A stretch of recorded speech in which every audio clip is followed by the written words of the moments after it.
사랑하는 성도 여러분, 부활의 아침이 밝았습니다. 죽음을 깨뜨리고 무덤을 이기시고 주님이 다시 살아나셨습니다. 부활의 아침, 우리는 2000년 전 빈 무덤 앞에 선 그 세 사람의 발걸음을 함께 따라가 보려고 합니다.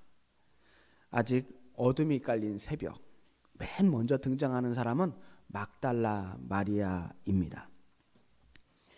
막달라 마리아가 아직 이른 아침 어두울 때 무덤에 찾아왔습니다. 주님께 받은 은혜가 너무 컸기에 죽음 이후에도 주님을 차마 떠날 수가 없었습니다. 예수님 발에 그 나드 향유를 바르며 예수님을 섬겼던 바로 그 사람입니다. 아마 그날도 그때 바르고 남은 그 나드 향유를 예수님의 시신에 발라드리기 위해서 아침 일찍부터 채비를 해서 나왔을 것입니다. 금요일 밤에 돌아가셨고 벌써 3일째가 되었으니 보통 그 시간이 되면 시신에서 이제 냄새가 나기 시작할 때가 되는 거거든요. 그래서 시신의 냄새가 나지 않도록 하기 위해서 향품을 발라드리기 위해서 찾아온 것입니다. 그런데 분명히 무덤을 돌문으로 막아놓고 그 앞을 지키고 있어야 할 로마 병정들이 보이지 않습니다. 더군다나 무덤 문은 열려져 있고 무덤 안은 텅 비어 있습니다. 얼마나 당황스러웠겠어요. 아마도 로마 병정이 보이지 않은 것은 빈 무덤을 알아채고 놀라서 도망을 갔던 것 같습니다. 막달라 마리아는 예수님께서 다시 살아날 것이라고 상상도 하지 못했습니다. 누군가 예수님의 시신을 훔쳤거나 빼돌렸거나 없애버렸을 것이라고 생각했습니다. 더군다나 무덤 곁에 분명히 로마 군인들이 지키고 있었음에도 불구하고 예수님의 시신이 사라졌잖아요. 도대체 누가 감히 그런 일을 할 수 있었을지 상상할 수도 없었습니다. 얼마나 당황했겠어요. 이 사실을 지금 누구에게 알려야 할까요? 막달라 마리아는 즉시 예수님의 수제자 베드로에게 달려갑니다. 아침부터 이 소식을 듣고 이 광경을 바라보고 이 소식을 전하기 위해서 제자들에게 급하게 숨을 헐떡이며 달려가고 있습니다. 그리고 마침내 베드로를 찾았을 때 마침 그 옆에 예수님의 사랑하시는 제자, 바로 사도 요한이죠. 사도 요한이 함께 있었습니다. 큰일 났어요. 예수님이 시신이 없어졌어요. 무덤이 지금 텅 비어 있어요. 그 이야기를 듣자마자 베드로와 요한은 거의 반사적으로 벌떡 일어나서 무덤을 향해 달려갑니다. 자, 둘이 함께 달렸지만 요한이 베드로보다 훨씬 어렸거든요. 요한이 모든 제자들 중에 가장 어렸다고 전해집니다. 그러니까 당연히 베드로보다는 훨씬 빨랐을 거예요. 요한이 먼저 빈 무덤 앞에 도착합니다. 자, 예수님의 무덤이 비었다는 소식을 듣고 요한은 무슨 마음으로 달려갔을까요? 단지 그 빈 무덤을 확인하기 위해서 달려갔을까요? 아니면 그동안 예수님께서 드문드문 지나가는 말로 혹은 자세하게도 얘기해 주셨듯이 정말로 다시 살아난 것을 확인하기 위해서 달려갔을까요? 오늘 이 짧은 글에는 그러한 마음이 드러나 있지 않습니다. 어떤 이유에서든 요한은 숨이 막히도록 달려갑니다. 온 힘을 향해 달려서 마침내 그 무덤 앞에 도착했어요. 그런데 지금 이렇게 열심히 달린 것은 베드로와 경쟁을 하기 위해서가 아니었습니다. 내가 베드로보다는 먼저 도착해야겠다는 생각이 없었어요. 빈 무덤을 보기 위해서 그저 달렸을 뿐입니다. 누구보다 예수님 사랑했기 때문에 온 힘을 향해 나도 모르게 뛰었을 뿐이에요. 그런데 정작 그 무덤 앞에 도착했을 때 요한은 차마 그 빈 무덤 안으로 들어가지를 못했습니다. 문 앞에 서서 머뭇거리고 있어요. 나이가 어려서 그랬을까요? 두려워서 그랬을까요? 빈 무덤을 자신 눈으로 직접 확인하는 게 너무나 떨리고 두려워서 그런 걸까요? 아니면 다시 살아났을 예수님을 마주 대하는 게 그게 용기가 나지 않았을까요? 이 사도 요한은요, 늘 요한복음에서 예수님의 사랑하시는 제자라고 불렀습니다. 예수님의 사랑하시는 제자. 예수님께서 얼마나 사랑하셨으면 아예 별명처럼 붙어 있던 제자였어요. 그렇게 예수님의 사랑을 많이 받은 제자였지만 요한은 그 무덤 속으로 차마 들어가지를 못합니다. 분명히 예수님을 사랑해요. 너무나 사랑합니다. 그런데 그 두려움 앞에서 나도 모르게 발이 멈춰지는 겁니다. 이게 보통 사람들의 모습이에요. 사도 요한도 우리와 똑같은 사람이란 말이죠. 머리로는 알아요. 가슴으로도 압니다. 정말로 예수님 사랑해요. 그런데 예수님을 향한 그 발걸음이 그 한 걸음 더 내딛으면 예수님이 계신 그 무덤 안으로 들어갈 수 있는데 그 한 걸음을 떼는 게 어려워요. 그 문을 넘어서면 기다리고 있을 그 진실에 다가가는 게 두려워지는 순간이 있습니다. 그것이 부활의 진실이 될지 절망이 될지 알지 못하는 그것에 대한 두려움이에요. 우리가 알지 못하는 것에 대해서 우리는 두려워합니다. 어떤 결과가 날지 확실하게 모를 때 우리는 그때 두려워하는 거예요. 경계를 넘어간다는 거, 이 문을 열고 들어간다는 것은 새로운 길을 향해 한 걸음을 내딛는다는 거예요. 그 경계를 넘어서는 데는 용기와 결단이 필요합니다. 분명히 요한에게는 신앙이 없는 것이 아니었지만 예수님을 향한 사랑과 믿음에도 불구하고 머뭇거리게 되었습니다. 그래서 먼저 도착했던 사도 요한은 그 경계를 넘어서지 못하고 밖에서 기다리고 있었어요. 무덤을 막은 돌문은 이미 활짝 열려 있었지만 그 문을 들어가지 못했습니다. 그리고 요한이 이렇게 밖에서 머뭇거리고 있을 때, 망설이고 있을 때 뒤늦게 베드로가 도착했습니다. 베드로 역시 요한과 함께 열심히 달렸지만 조금 늦게 도착했어요. 예수님께 누가 먼저 왔느냐는 중요한 게 아닙니다. 조금 늦을 수도 있고 조금 빠를 수도 있어요. 그러나 우리는 지금 달리기 시합을 하고 있는 게 아니거든요. 베드로는 조금 늦었을지 모르지만 역시 최선을 다해서 달렸습니다. 숨을 헐떡이며 도착했어요. 베드로는 사실 예수님의 제자 중에 누구보다도 많이 넘어진 사람입니다. 누구보다 예수님 사랑했고 누구보다 열심이었지만 참 실수도 많이 한 사람이에요.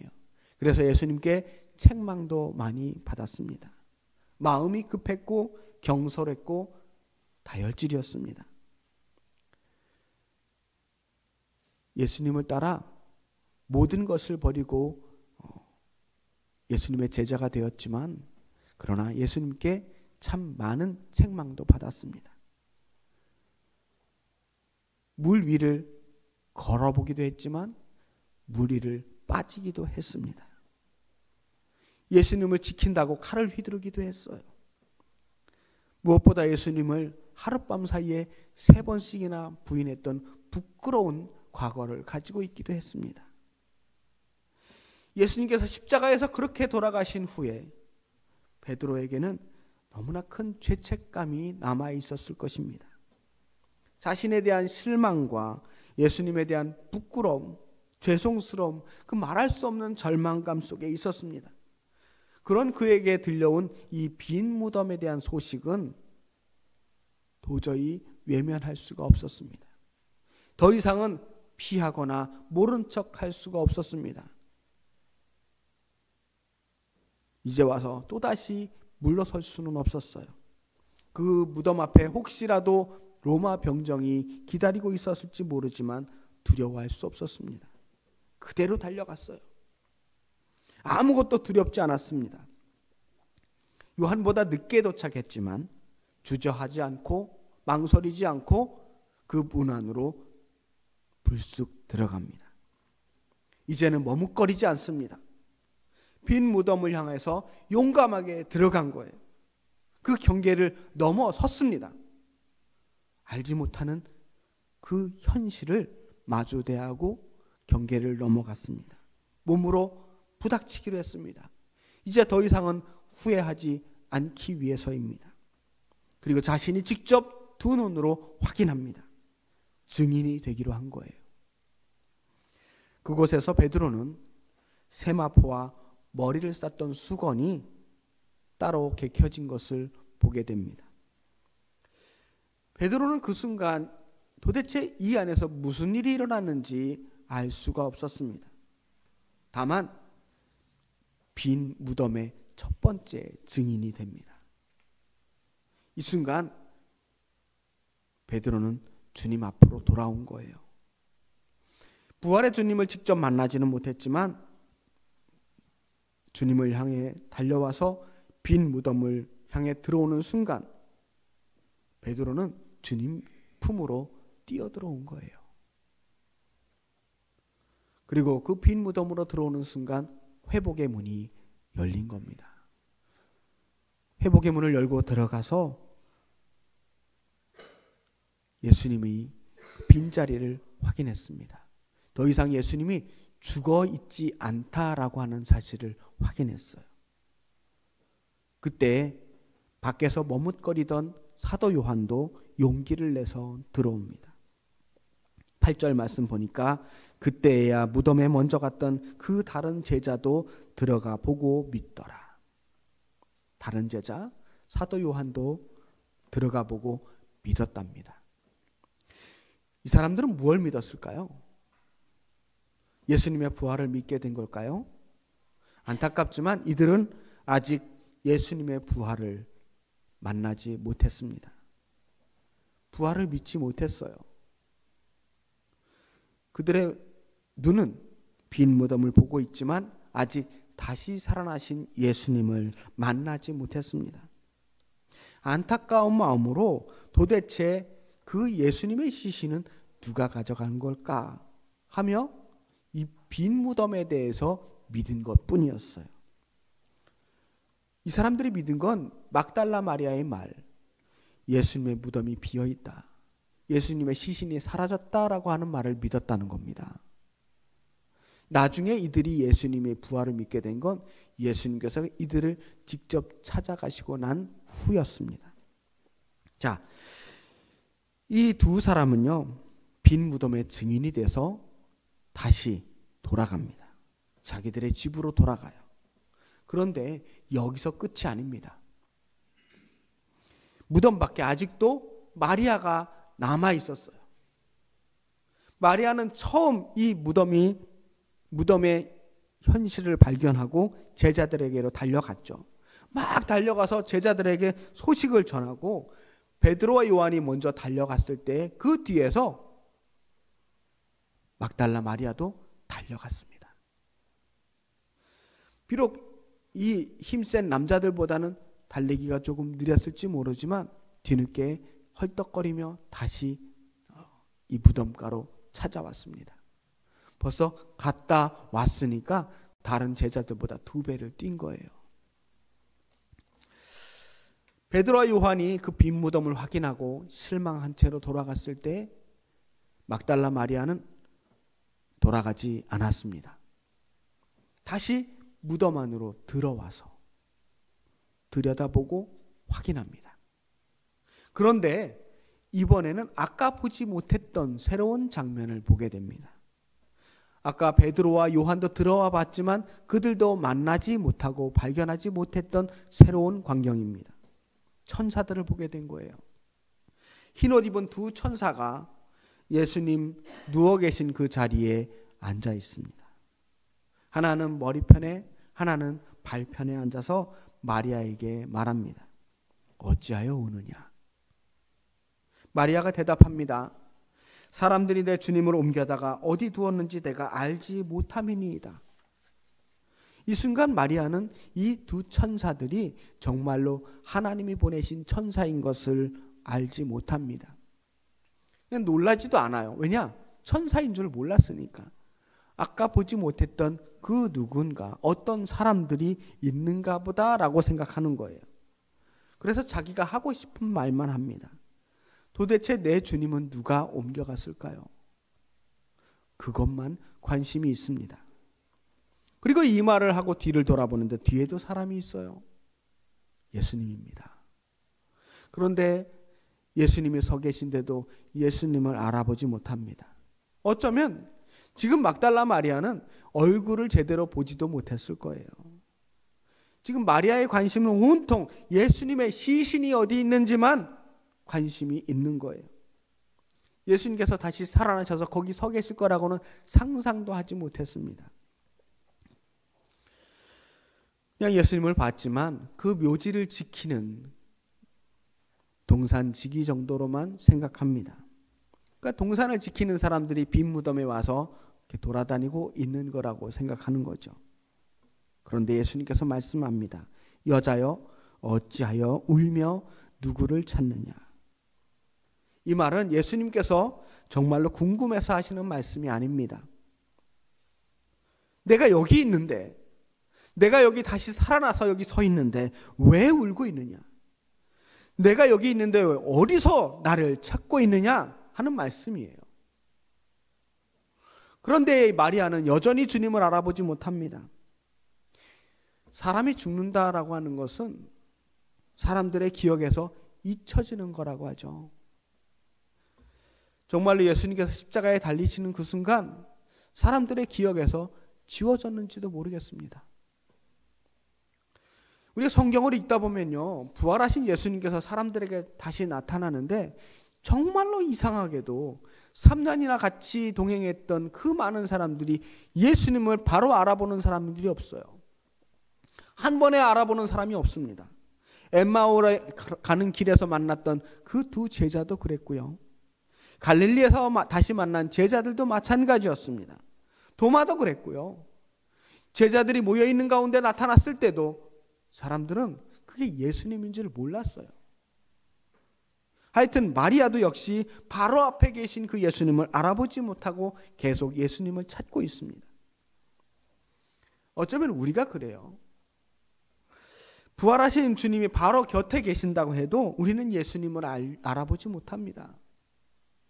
주님이 늘 우리와 함께 동행하신다고 말씀하시는데도 계속 우리는 주님을 알아보지 못하고 주님을 찾습니다. 이 부활의 주님은요, 믿음이 있어야만 볼 수 있는 분입니다.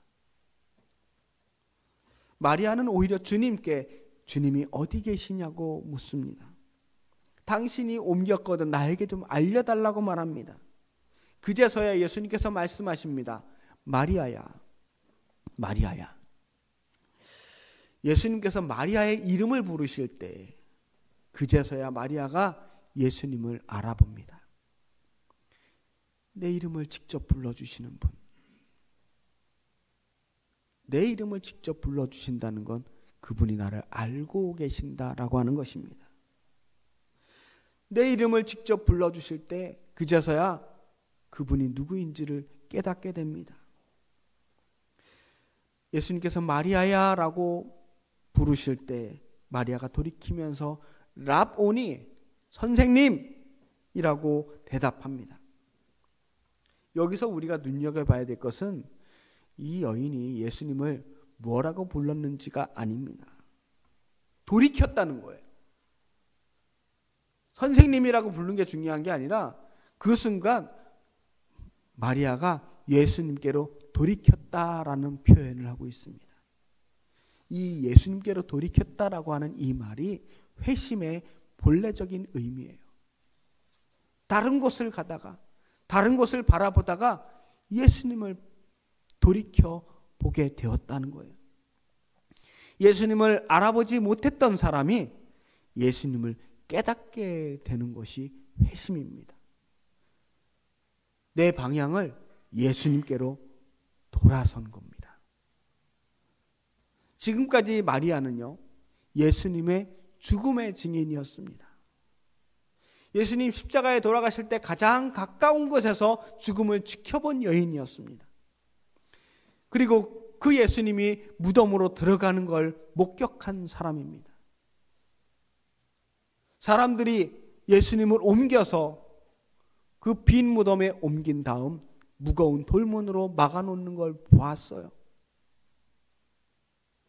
그리고 그 문이 활짝 열리고 비어있는 것까지도 보았습니다. 그런데 이 순간 마리아야 라고 부르실 때 예수님을 향해 돌이키는 그 순간 이제 마리아는 예수님의 부활의 증인이 됩니다. 예수님을 머리로 가슴으로 좋아하고 사랑한다고 해서 우리가 예수님께로 돌이킨 게 아닙니다. 안 믿는 사람들도요, 예수님 좋은 분인 건 다 압니다. 예수님을 믿지 않는 사람들도, 심지어 안티크리스찬들도요, 교회는 욕해도 예수님 욕하는 사람은 없습니다. 그런데 중요한 것은 예수님을 좋아하느냐 좋아하지 않느냐가 아니고요, 예수님께로 돌이켰느냐 그렇지 않느냐 하는 것입니다. 나를 향한 예수님의 그 음성을 듣고 내 이름을 부르시고 나를 찾으시는 그 음성을 알아듣고 내 삶을 돌이켜서 예수님께로 향하고 있느냐 하는 것입니다. 그게 바로 회심이고 그 순간이 바로 구원의 순간입니다. 지금 마리아는 그렇게 예수님을 향해 돌이키는 순간 진정한 구원을 얻은 거예요. 그 순간에 예수님을 알아보는 그 순간에 마리아의 눈에서 눈물이 멈춥니다. 17절 18절 말씀을 제가 읽어보겠습니다. 예수께서 이르시되 나를 붙들지 말라. 내가 아직 아버지께로 올라가지 아니하였노라. 너는 내 형제들에게로 가서 이르되 내가 내 아버지 곧 너희 아버지 내 하나님 곧 너희 하나님께로 올라간다 하라 하시니 막달라 마리아가 가서 제자들에게 내가 주를 보았다 하고 또 주께서 자기에게 이렇게 말씀하셨다 이르니라.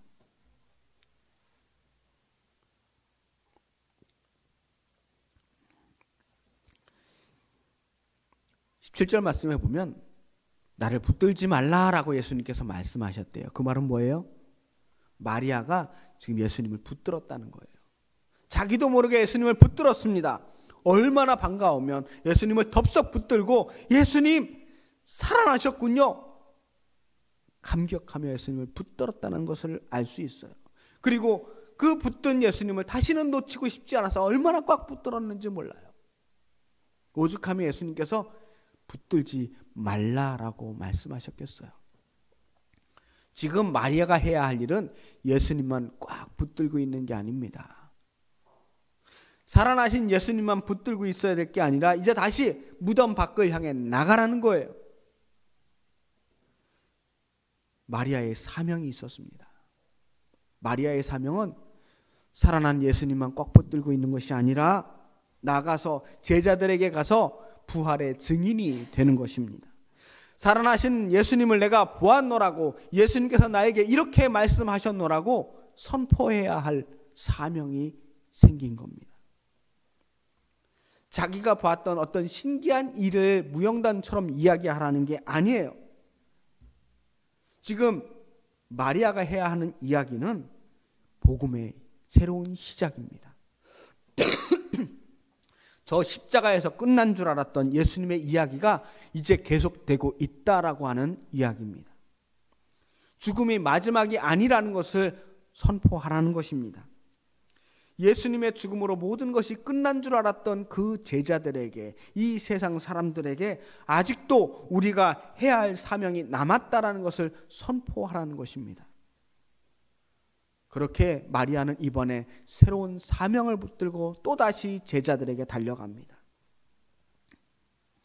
부활의 새벽, 우리는 그 아침 열심히 뛰어다녔던, 달려갔던 사람들을 살펴보았습니다.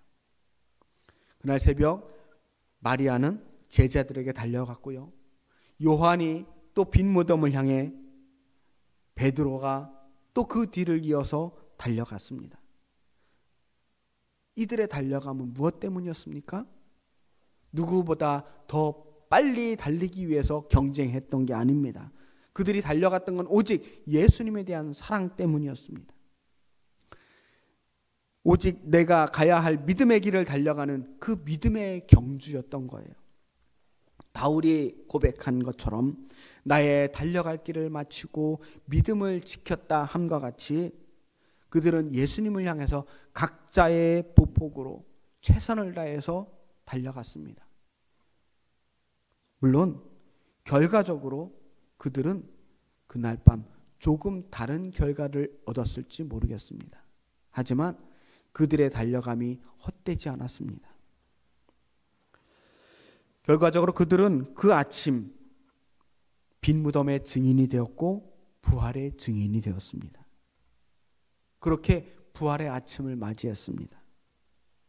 그리고 오늘 우리도 이 부활의 아침을 맞이했습니다. 길고 긴 사순절의 그 고난의 시간을 지나서 부활의 아침을 맞이했습니다. 그리고 지난 8년의 시간 동안 숨가쁘게 달려와 오늘 이렇게 창립주일에 부활의 아침을 맞이했습니다. 정말 열심히 달려왔어요. 하지만 여기서 끝이 아닙니다.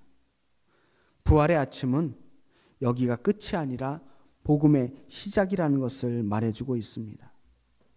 부활의 아침은 하나님께서 우리를 다시 살아나게 하시며 다시 생명을 주시며 다시 힘을 주시며 또다시 달려가게 하십니다. 지금까지 우리를 달려가게 하신 그 하나님께서 저 어둠을 뚫고 저 무덤문을 열고 새로운 생명의 세계로 우리를 인도하실 것이라고 말씀합니다. 우리 모두 부활하신 예수님과 함께 날마다 우리를 일으키시고 절망에서 소망으로 인도하시는 그 부활의 새벽, 외로운 사명으로 힘차게 새로운 사명으로 힘차게 달려가시는 저와 여러분이 되시기를 주님의 이름으로 축복합니다. 기도하겠습니다. 살아계신 아버지 하나님, 오직 주님만 바라보며 여기까지 달려왔습니다. 우리가 달려와 주님의 부활을 바라봅니다. 이제 우리가 주님의 부활의 증인이 되게 하시고 주님께서 사용하시는 귀한 주님의 참된 제자로 살게 하여 주옵소서. 예수 그리스도의 이름으로 기도합니다. 아멘.